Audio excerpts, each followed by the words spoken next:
Hello everybody, good afternoon. It's about 5 p.m, just coming up to 5 p.m. on Saturday the 4th of January. My name is Richard Madeley and this is a little bit of an experiment. I'm sat here pondering the events of Christmas and New Year's, and there's all sorts of thoughts that are pinging around my head that it occurred to me it might be nice to get onto film. The reason being that when you get these things out into the world, I find that they often take a different size and shape to how they were inside your head. I'd like to start a series of conversations. And as I say, this is an experiment. You may decide that these are not conversations you'd like to partake in, and that's entirely up to you. But if you are interested in the topics of conversation, then it would be great to hear from you and find out what your take on this is. I am the managing director of a company called Greyland Consulting. And what we do there is we are workplace culture consultants. What that means is we go to organisations that are interested in making their organisations a better place to work in terms of looking after their people. Perhaps they've had an engagement survey that says that people aren't quite as engaged as they would like to be, or they found that a lot of people are leaving, or something like that. We can help them turn that around. It's not just about installing a table tennis table or giving free yoga. I'm not suggesting there's anything wrong necessarily with providing free yoga. There is quite a lot of evidence to suggest that it doesn't quite do what you think it's going to do for engagement. But that's the sort of work that we do in the hope that organisations who have more engaged and happier workforces are going to find that those people stay longer, come up with better ideas, and to put it in a mercenary way, work harder. So that's really what we do. Hopefully there's something in that for everyone. But I'm interested in having conversations about what you're thinking about, what's affecting you, and what you're wanting to do differently this year. I'm not necessarily talking about New Year's resolutions, because famously they don't have hugely high success rates. But I am aware, and I say this as somebody who's spent the last couple of years in particular, I've been doing this work for about 15 years, but for the last 2 years in particular, I have been very, very fortunate. I've travelled all over the world. You can probably see in the diary in the background some of the places that I have travelled. The last 2 years in particular, I've gone as far west as San Francisco. I've gone as far east as Perth, Australia. In fact, Sydney, Australia is the furthest east that I've gone. And I've worked with lots of people around the world and listened to lots of comments about what is affecting them. And I'd like to bring those to you, and hopefully you'll find them interesting. The reason I'm going to give particular topics is that, I think these things do need to be compartmentalized. The world is changing. I think we can probably all agree with that. You're probably aware of quite significant changes because of what you've read in the press, because of what you're seeing in the world around you. And those changes are extremely significant, and human beings, unfortunately, are not great with change. For the tens of thousands of years we've been on this planet, we've got used to things being a certain way. When we moved from hunter-gatherers to agrarian creatures living on the planet, we learnt that the sun going up in the morning and coming down at the end of the day was something that could enable us to grow crops.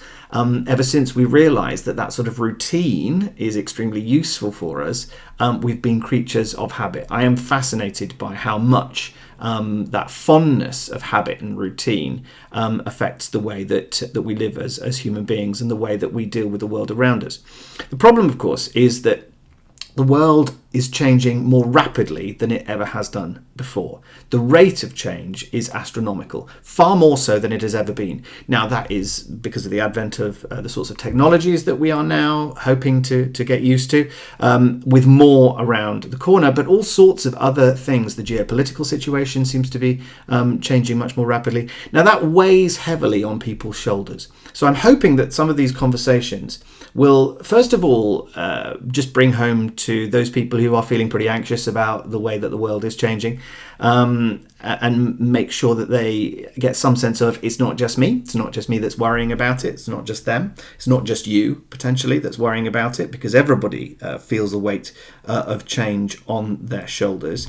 But also so that we can use these conversations just to give each other a little bit of help and talk about some of the ways that you can just alleviate that burden. So that's what I've been thinking about at just past 5 p.m. in London, UK, on Saturday the 4th of January.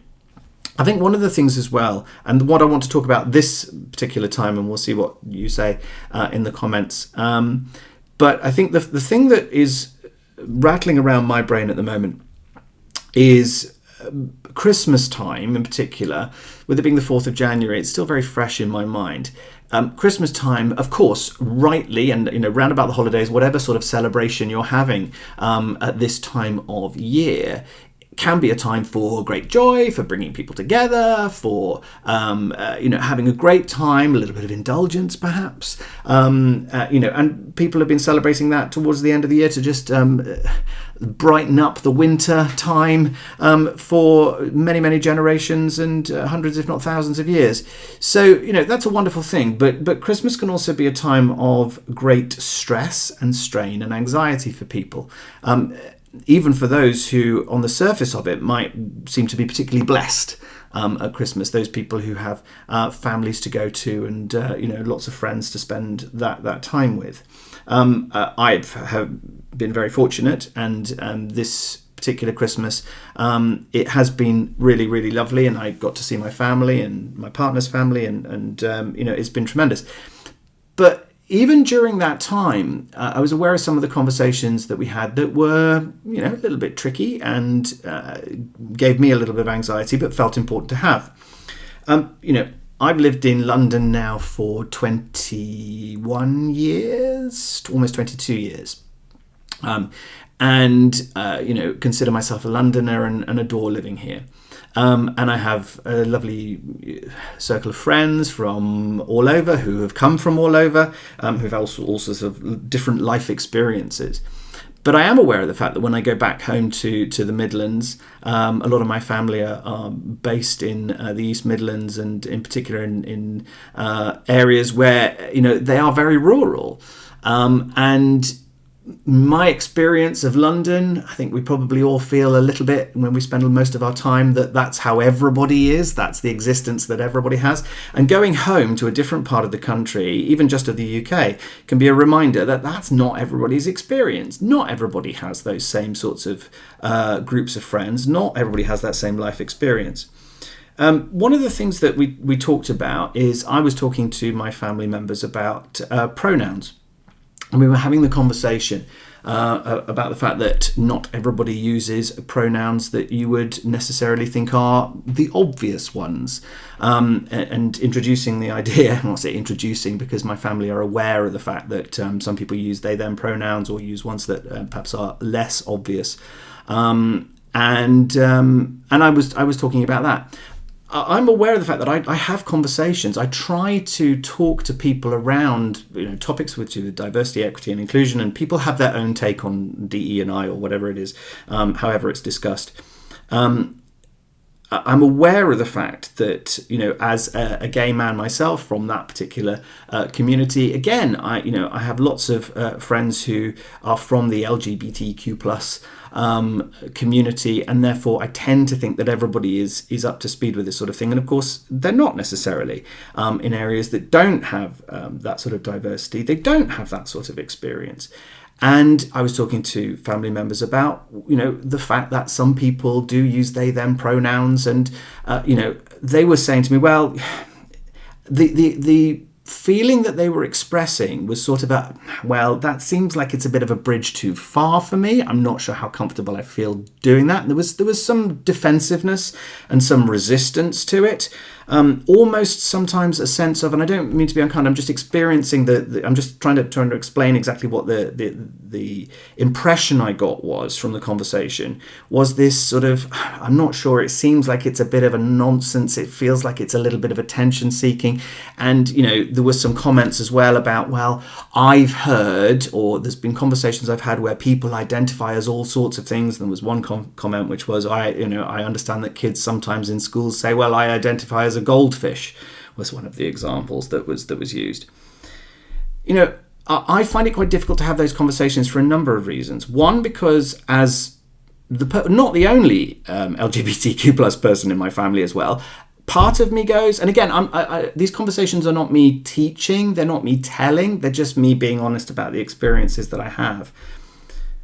I feel a certain part of me goes, do you know what, you should know better? Do you know what, you should be more up to date with this conversation? And so I'm a little bit embarrassed, really, in 2025 as it is now, to be having these sorts of conversations. So I have to remind myself, well, do you know what, actually, again, if it's not part of your day-to-day, if it's not part of your everyday, perhaps you aren't as well informed, then another part of my brain says, well, do you know what, people have a responsibility to get up to speed with this sort of thing. So there's that sort of experience. But also, I find it quite difficult, because I'm a member of that community, not to get very defensive and not to get quite emotional, and I would say probably quite angry about it.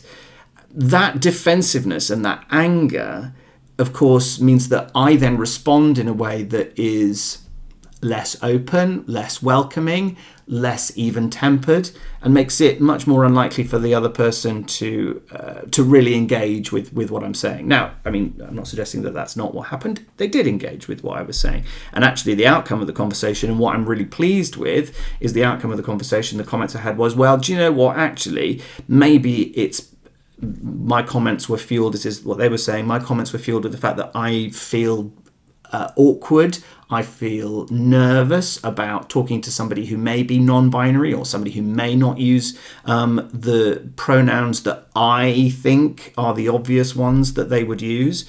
And so I'm worried about causing offence. When I said, actually, you can ask, you can say, can I just ask what pronouns you use? That came as a great surprise to them, saying, well, no, surely that's the most offensive thing I could say. What if they respond, how dare you?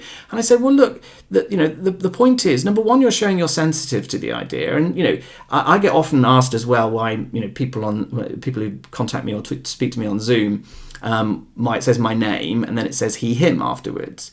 Old school friends of mine, people I've known for years, have said, why do you need to put your pronouns on there? You've got a beard, for goodness sake. Surely it's obvious what pronouns you use. And I say, well, look, even if you think it's obvious, sometimes it isn't obvious, and sometimes it might look obvious, but people don't necessarily identify in that way. But the point is that I'm putting my pronouns out there because I want to demonstrate that I'm open to the idea, that I'm open to the fact that not everybody uses pronouns in the way that that might be the most obvious, or might be what the other person thinks is most obvious. So they said, look, the fact that we can ask about it, the fact that I've got a better idea about what it involves, means that I will be a little bit braver. And of course, the worst thing about this is that because people who are very well-meaning, and I include my family members in this as well, people who mean well, are so less likely to engage with people who they think are different to them, because they're worried of causing offence. And so what they do is they don't interact with them at all. They see somebody that maybe they want to interact with, but they're so worried that they're going to say the wrong thing that they just blank them, or they just ignore them. They don't interact with them at all. And that, of course, means that people from those communities feel sidelined, they feel ignored, they feel isolated, and that's the worst possible case scenario. So I was really pleased that I had that conversation. It was really difficult. I found it difficult to not be emotional and, as I say, quite angry about it sometimes, because I felt like it was one of those things I shouldn't have to explain.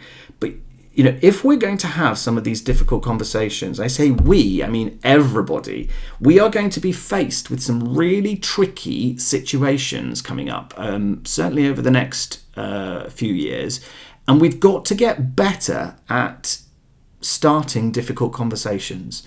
We've got to get better at sometimes just saying, okay, this is going to be an emotive subject for me, but it's really important that I try to have this conversation in a much more even-tempered way, because we're going to be challenged a lot. We are already being challenged. We are already seeing that the geopolitical situation around the world is presenting a lot of people with some real challenges. The results of elections are not necessarily going the way that people expect them to go. And, like it or lump it, we've got to deal with the results of those things on either side. And so we're going to have to get better at having these conversations.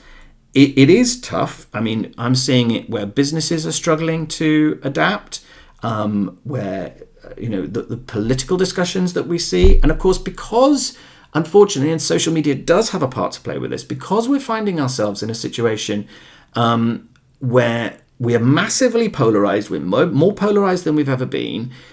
Social media is, as we know, creating echo chambers where we're surrounding ourselves with people who agree with us. That's making all of this difficult. If we are to create communities and exist in communities where we're able to treat each other with dignity and respect, where we're able to move into the challenges of the next quarter of this century, and yes, we are a quarter of the way through this century already. If we're going to rise to some of those challenges, then we're going to have to learn how to have these sorts of debates to get over that embarrassment and to be a bit braver about having these sorts of conversations. I've been very fortunate. I've worked for some great organizations in my career, and I've worked for luxury retailers, I've worked for commercial real estate organizations, and I've worked for a big educational publisher as well. In particular, one of the things I learned from working in that big educational publisher was that the role of anyone who's an educator in any way, and I don't really see myself as an educator, I'm more of a coach and a facilitator and a guide, and as you can see, a conversation starter. But anyone who has that role has changed massively over the last few decades. Our education system is largely built on a military model.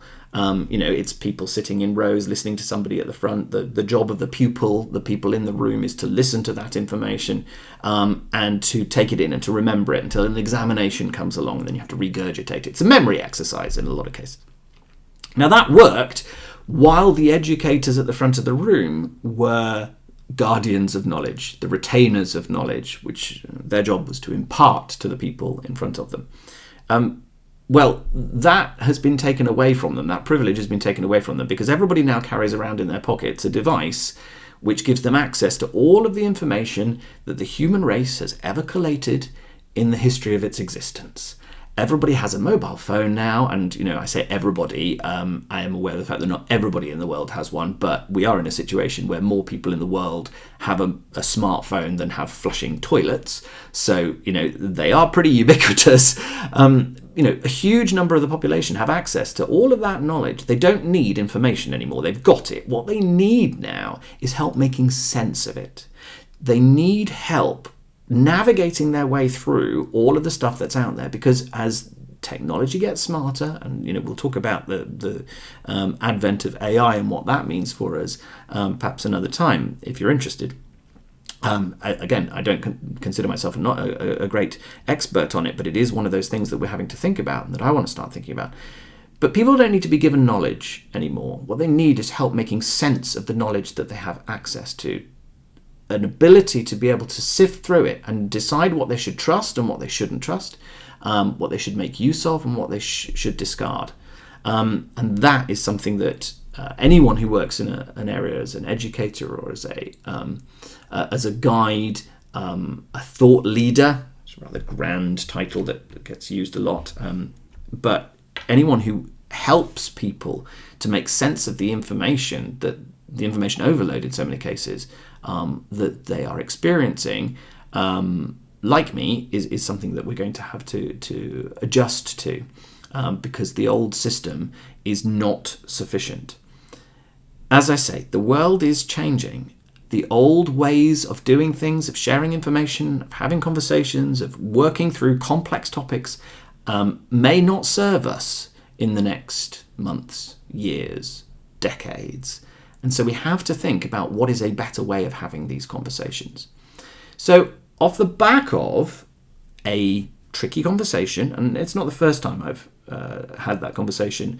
And I'm talking about family members who are in their 50s, 60s, 70s, and 80s currently. I just wanted to start with that and say, look, if we're going to get better at this, if we're going to, sounds very grand, but if we're going to learn to live with each other, then what we need to do is be braver about these tricky conversations, try to be, yes, backed with passion and with conviction and conveying the importance of these topics, but also by honing our ability to see what the world looks like from the other point of view. It doesn't mean you have to agree with them necessarily, but the ability to be able to see how the other person views the world will enable us to be more persuasive and more effective with these conversations. So, that said, and I know that this is a slightly longer video than most people will watch, but as I say, I'm interested to hear your comments. So please do write some comments in and let me know what you think, particularly if you'd like to continue this conversation and what topics you would like to discuss. But after the festive season, when things can be a little bit tricky, and I'm sure that some of you watching will have had some tricky conversations yourselves. If you're in the United States, I should think Thanksgiving when these conversations happen, Christmas or any of the other, as I say, celebrations that happen towards the end of the year, they can be difficult. I'm asking to use that as a springboard as we go into 2025 to have better, braver conversations. Yes, we want to talk about the things that matter to us, but we want to think about what the world looks like from the other person's point of view. Doing that will give us a much better chance of being able to give all of these viewpoints to people to consider so that they can make their minds up in an informed way. Much better than simply regurgitating a lot of the stuff that they hear from their echo chambers. Anyway, regardless of all of these things, I hope that over the last few weeks you've been able to spend time with friends and loved ones, and that you're I'm in the UK at the moment and it is extremely cold this evening, so I hope you're wrapping up warm, and I hope that you are thriving and flourishing wherever you are. As I say, let me know in the comments, and if you would like to see more, then subscribe. But I look forward to continuing this conversation with you into the new year. Thanks very much.